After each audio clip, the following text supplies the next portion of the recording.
From the Oregon State University's Extension Service, you are listening to In the Woods with the Forestry and Natural Resources Program. This podcast aims to share the voices of researchers, land managers, and members of the public interested in telling the story of how woodlands provide more than just trees. They provide interconnectedness that is essential to your daily life. Stick around to discover a new topic related to forests on each episode. Hey listeners, we just wanted to take a moment to thank you all for listening to In the Woods. We hope you've enjoyed the episodes as much as we've enjoyed being your hosts.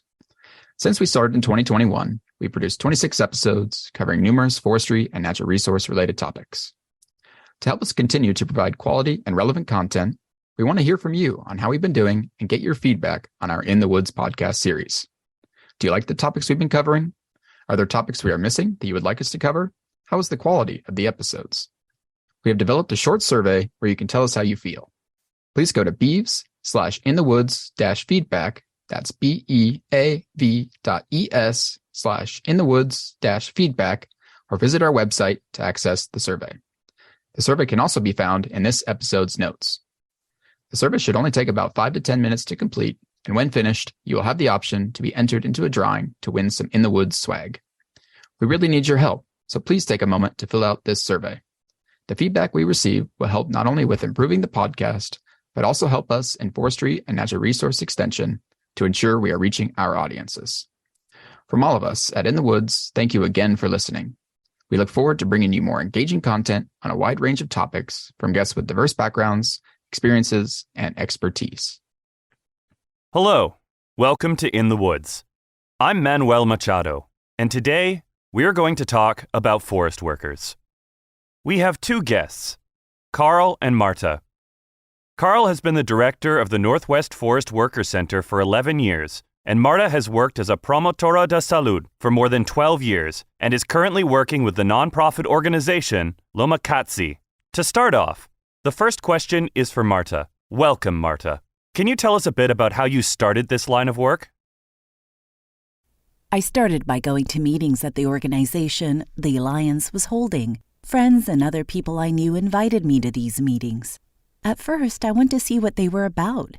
When I saw that they were about the problems that the forest workers face, it started to interest me more, since my husband and much of my family are forest workers.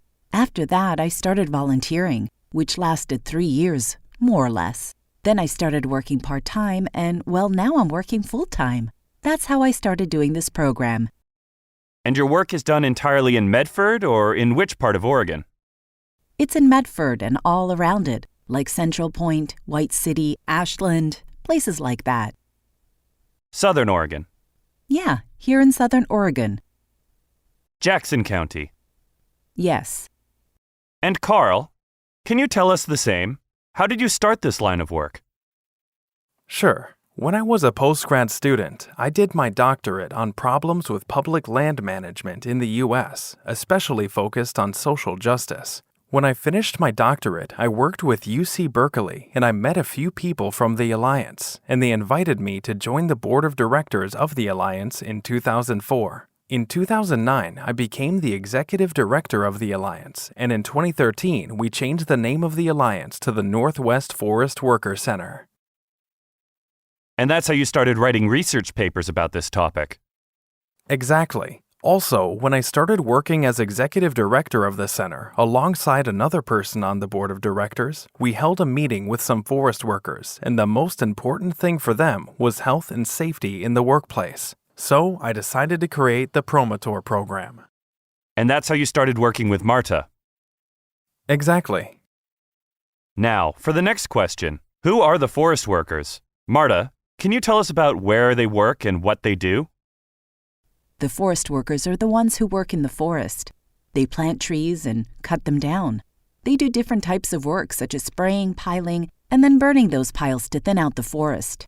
Afterwards, they continue planting whenever they cut down trees that were dried out or had some kind of, disease, or, well, trees that are no longer growing. Yeah, perhaps the trees are damaged. Yeah, exactly. And how do they find this type of work? At the moment, forest workers get work through H-2B visas.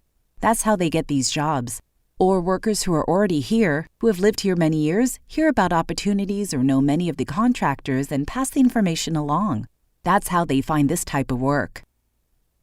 Really interesting. They talk amongst themselves and learn more about the work there is, and if it's available. Yes, amongst themselves and through other people they know. And do they mostly work in Southern Oregon, or do they go to other places? No, they go to other places. They're in many different places, such as Montana, that's what I've heard. To different states? Yeah, to different states. I've heard they also go to... What is the farthest place they go? I actually don't know which is further, but they go to New Mexico. To New Mexico? That far? And Minnesota. Minnesota, yeah. Some go that far. There are times that they arrive here, since the companies are almost all local, from here in Medford. So they arrive here with the company boss, they get some training, a day or a few hours, and then they're sent to these places to work. And some workers have said that they don't return for about 4 or 5 months, or even until their visa is about to expire. They return again to Medford, and then they go back to their home country. And for those who aren't familiar, what is the H-2B visa? It's a visa for workers to bring workers to the U.S. for a short period of time. A few months. A few months, yeah. Later, when the contract is over, they have to return to their home country. Here, the majority of the forest workers are from Mexico, but there are also a few from Honduras, El Salvador, and other countries. But the majority are from Mexico. I'd also like to clarify that the workers here work in the industry known in English as forestry services, which is different from logging. Ah, yeah. That's very important. Yes, it is. Nowadays, logging is very mechanized and they use large machines such as feller punchers. However, in the forestry services, the work is still manually done. They use chainsaws, hodads for planting trees, and other tools. It's very hard work, very physically demanding. And everything is done by hand? Yes, in the past, there were unions for loggers, but not anymore. Same with the industry, forestry services, there aren't any unions. So it's important to have organizations like the Northwest Forest Workers Center. Yeah, to represent them. Exactly. Now, let's go to the third question. How do these workers get to Oregon? Well, as we mentioned before, they get here through the visa, but they arrive on flights. The companies pay for their flight and travel expenses from wherever they're from. Well, they're usually from the countryside, so they go to the nearest city, and then from there they take a flight. And that's how they arrive directly to Oregon. Many of them also arrive at the border, and they pick them up in the same vans that they use for work and for going to and from the mountains. That's how they get here. I'm not sure if that was the question. Yeah. What really interests me is, why Medford? Because I've found that there's a really large Latinx community in Medford. Could you tell us about how they came to be in Southern Oregon? Well, the truth is, from what I've heard, it's because this is where this type of work got started. I think it's because this is where the forest is closest to the city, and that's why they got involved in this line of work. There were very few contractors 15 years ago. Now it keeps growing. There are lots of new contractors. It keeps growing more and more, and you can see that with the amount of visa workers. That's how they can keep doing this work. Well, anyone can work these jobs, but it's more beneficial for the companies to bring visa workers. So the forest industry keeps growing in Medford? Yes, very much. Also, there was a lot of tree planting in the 90s. The government created the Northwest Forest Plan in 1993, and before then, there was a lot of tree planting work. After that, it changed, but that's one reason why the forest industry is located here. Because of the Northwest Forest Plan? No, because there was lots of work in the forest. The next question for both of you is, what type of risks and problems do the forest workers face? They face many risks. First and foremost being having an accident. Also wage theft, abuse, things like that. There's a lot of things troubling these workers. And for example, what type of accidents? For example, the most common accident they suffer is cutting themselves with a chainsaw, slipping, throwing out their back, or breaking their ribs. That's the most common, what you hear about most. Also, there are illnesses. For example, there's a plant called poison oak. Year after year, there are tons of workers who are allergic to this plant and get really sick. They have to take them to the clinics or hospitals. animal stings such as snakes or bees. There are a lot of risks for these workers. The forest can be really dangerous. Yes, it's beautiful, but dangerous at the same time. It's also really steep where they work, right? Yeah, these areas are really dangerous. A lot of workers say we're working, the hillside is really steep, and we have to move with a load of trees, for example. Or it's heavy and we can slip or fall backwards. We have to carefully watch the places where we're stepping. It's steep and it's the same problem. We can slip or trip on a log if we don't have the right footwear. In order to work in the mountains, they should have the right footwear, which are caulk boots, because they can slip while stepping on a rock or a log. When it's wet or when it's dry, they run the same risks. Yeah, I imagine. We did a lot of research in collaboration with the universities of California and Washington, and in these studies, what was interesting was that the leading cause of injuries on the job were impacts with objects such as trees or branches. Sure, when they fall down. Yeah, they fall on the workers. The same workers, as careful as they are, can be cutting down a tree and the trees don't always. Sometimes the wind picks up and changes direction, which can cause the tree to fall towards the workers. This is another one of those risks. But yeah, as Carl said, this is the greatest risk the workers face and has caused the most injuries on the job. I was also reading about this topic, and isn't driving also a big risk for them? Yeah, it's also a big risk. There are laws that require these companies to maintain their vehicles in good condition, but they don't always do it. I imagine that the highways and the roads to get to these work sites can also be dangerous. Yeah, they're really dangerous and narrow. That's another risk. They can flip over when it's freezing, like right now that we're getting snow. There's ice on the road and they have to be careful because their van can slide and fall off the sides. Yeah, and accidents on the road don't happen too frequently, but when they do happen, there are many workers in a single van, about 10 or 12 or so. So that can cause a lot of injuries and death in a single accident. And do they receive any kind of training to avoid these accidents? Nowadays, yes. They receive training, but not to the extent they should be getting. Many workers say that they only get training on the first day they arrive.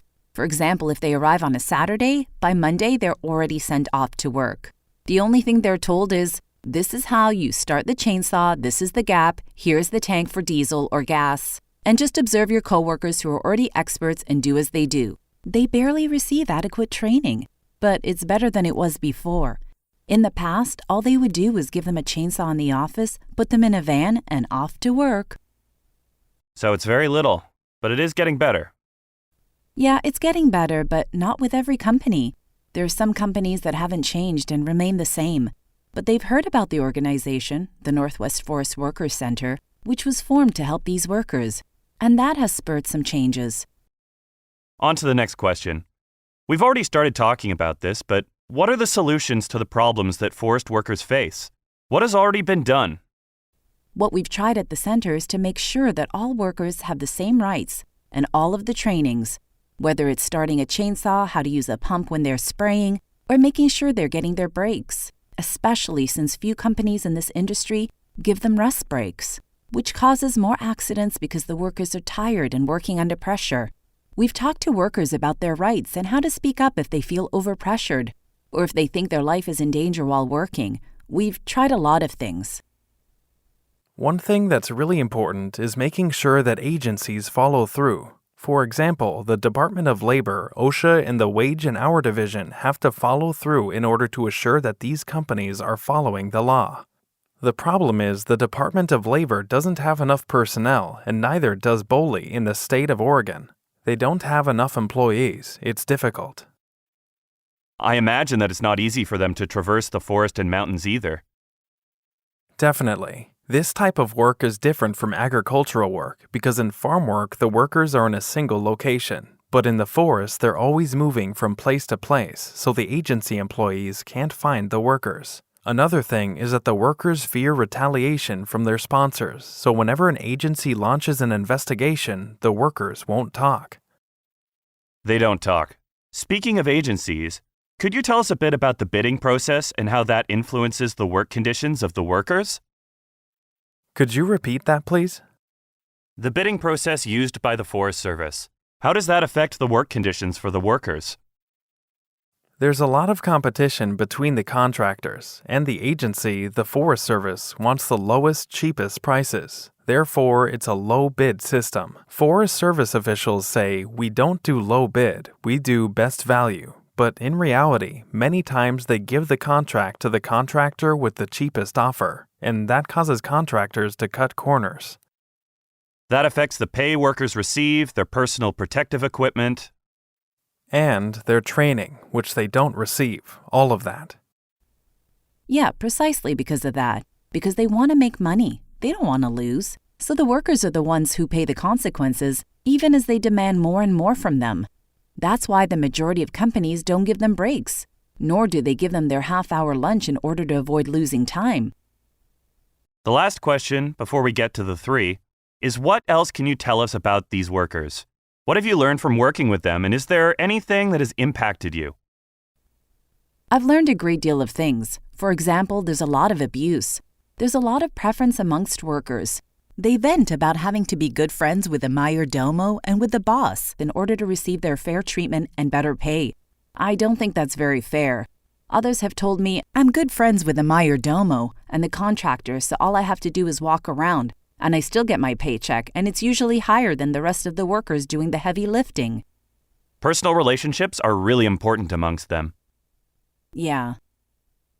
I've learned a lot about everything Martha just mentioned. Also, about how the public land management and immigration systems work. These systems are, I'm not sure how to say it in Spanish, but the system is stacked against the workers. It works against the workers. Yes. Everything is very connected. What's happening in the U.S. influences everything. Especially when it comes to the immigration system. For example, the H-2B visas. The workers that have a visa can't go to another company if they don't like the work conditions or the pay or something. You and I can change jobs if we don't like the work conditions, but visa workers can't. So their bosses have a lot of power over them. It's a really big problem, and it's difficult. It's systemic. We're going to change the topic. To the end of the podcast, we have our 3 questions. The first one, starting with Marta, is what is your favorite tree in the forest? The truth is, I don't have a favorite tree. For me, all the trees are my favorite. I like them all. I love nature, so I can't really say I have a favorite tree. No preference. And Carl? Same. I love the forest. I enjoy walking through the woods and listening to the wind blow between the trees and all that. But if I had to choose, I'd probably pick an oak tree. Now, for the second question. What is the most interesting thing that you bring with you to the woods? For me, the most interesting thing is a blade or pocket knife for an emergency, or a stick or walking staff, and of course water. I go to the woods and I enjoy, as Carl said, walking a lot, and I like to make sure I'm well prepared and have a good hankering for a hike. Once again, I was going to say the same thing as Martha, my pocket knife, but I never go without my hat because I have to protect myself from the sun. The sun can be really strong sometimes. And the last question. Which resource do you recommend for people who are interested in learning more about this topic? My recommendation is that there are books with all of this information. I'd recommend reading the brochures that we hand out here in Medford in Southern Oregon. We hand out many brochures with information about this type of work and these workers. Social media also has a lot of information. Which website? The Center, which is nwforestworkers.org. Any other resources? Sure, there are a lot. There's a really interesting book by Brenda Sarathi called Pineros, which was published in 2012. I just finished reading it, and I really recommend it to everyone. There are also a lot of articles and training guides on the website, nwforestworkers.org. We can add that one to the podcast. Marta, Carl, thank you so much for your time and for talking to us about this very important topic, especially here in Southern Oregon. It was a pleasure. Thank you. It was a pleasure, and thanks for inviting me. Thank you so much for listening. Show notes with links mentioned on each episode are available on our website, inthewoodspodcast.com. We would love to hear from you. Visit the Tell Us What You Think tab on our website to leave us a comment, suggest a guest or topic, or ask a question that can be featured in a future episode.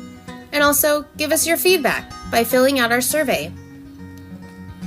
In the Woods was created by Lauren Grant, Jacob Putney, Carrie Berger, Jason O'Brien, and Stephen Fitzgerald, who are all members of the Oregon State University Forestry and Natural Resources Extension Team. Episodes are edited and produced by Kellen Soriano.